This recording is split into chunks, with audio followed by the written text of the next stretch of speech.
আল্লাহ নিজের হাতে রমজান সাজাইছেন। আল্লাহ বলে, বান্দা শোনো আমি রমজানকে কেমনে সাজাইলাম। 1, পুরা মাস রোজা। 2, প্রতিদিন ইফতার। 3, প্রতিদিন সাহারি।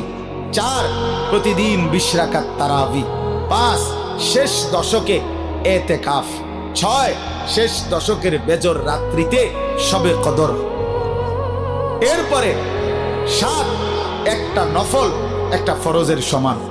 8, একটা ফরজ 70টা ফরজের সমান। 9, প্রথম দশক রহমত। 10, মাঝখানের দশক মাগফিরাত। 11, শেষ দশক জাহান্নাম থেকে মুক্তি। আল্লাহ বলেন, জান্নাতের দরজা খুলে দিলাম, জাহান্নামের দরজা বন্ধ করে দিলাম, সমস্ত শয়তানগুলোকে শেকলে বন্দী করে দিলাম, চারিদিক দিয়া গোলাইয়া সব গুছাইয়া বান্দা রাস্তা কেবল একটাই খোলা, দরজা কেবল একটাই খোলা। পুরা রমজান রাতে আসো, দিনে আসো, দুপুরে আসো, শুধু আমার গোলামি করবা, গুনাহ ছেড়ে দিবা, আর একটা দরজা দিয়েই সবাই ঢুকবা। শুধুই জান্নাত, শুধুই জান্নাত, শুধুই জান্নাত, শুধুই জান্নাত।